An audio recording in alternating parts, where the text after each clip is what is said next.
Hello, my name is Brad, and this is my video for IER 190, assignment number 10. This is my second video, so I'm going to be talking about some silly patents that have been filed for and approved. So kind of going off last blog and last video, I just want to touch on some very silly patents first, and then I'm going to actually dive into sort of a case study of one, explain it, and then kind of explain what are some possible issues regarding validity, patent infringement, novelty, non-obviousness, obviousness, all these different things. So first, just kind of like a list of a few different crazy, unconventional patents. There was one for a beer umbrella. So basically, it's an umbrella for your beer to protect it from sun or rain or whatever else, I guess. There's another one that is a banana protection device. Why you'd ever need that, I have no idea, but it protects your banana from whatever may get to it, I suppose. And then the other one that I thought was really interesting is edible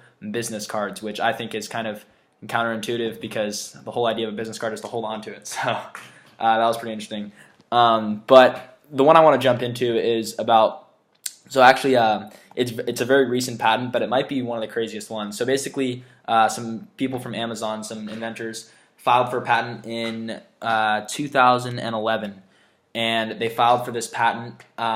Basically, what the patent does is it is a way for it patents the studio process of taking a picture of an object or a subject against a white background.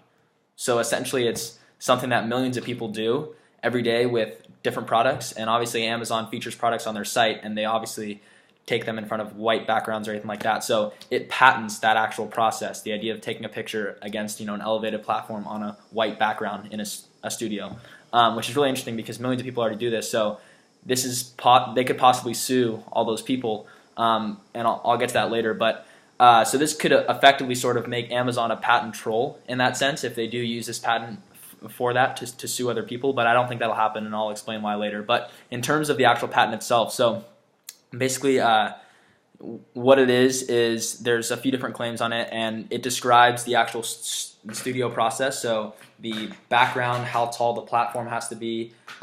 There's 4 different lighting areas that come into play that they describe too. So you have to have like 1, 2, 3, 4 from different angles.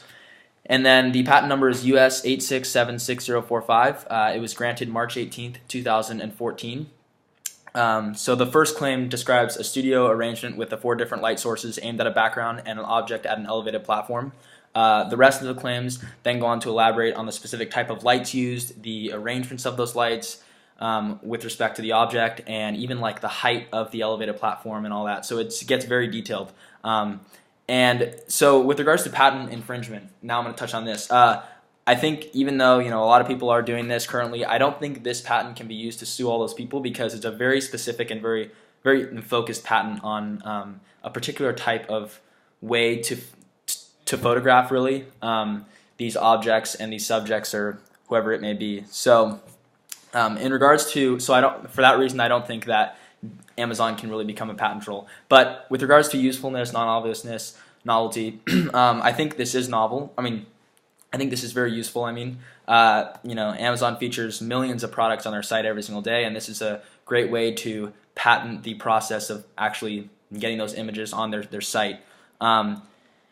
In terms of obviousness, so according to Amazon, and this is what they state, and I'll kind of sum it up, but I agree. It says prior art solutions for achieving such a result for capturing images and/or video of objects set against a true white background include solutions that often involve some type of image retouching, post-processing, green screen techniques, or other special effects, and image and video manipulation to achieve the result of an object set against a true white background. So in other words, while Amazon's patent may touch on some prior art, may touch on some different studio processes, some different ways of taking pictures, it doesn't fully encompass all the past prior art, and it does sort of elaborate on that and add something new. And I think part of the reason why it does that is because it's so focused. It's very focused on a particular process and way of doing things, as I stated earlier. So it'll be interesting to see what Amazon does with this patent in the coming years. They may decide to act like an NPE or a patent troll, which I talked about last week, and sue companies, which would get really out of hand because Amazon's obviously not an NPE, but or they may just choose to hold on to it because the whole idea why they created this patent in the first place is because they had discovered a way of taking these pictures that didn't need a retouching process afterwards. So it's a very efficient way to do things, and it's a very cost-effective way to do things. So that's the whole idea for the actual patent. So I think that they don't have bad intentions here. I think that it's a very focused patent on a process that they found to be very effective. It's just kind of silly because who would patent taking a picture of something that is very mundane and something that everyone does every single day? So it's kind of a silly patent and an unconventional patent for that reason. But thank you for watching, and go Bears.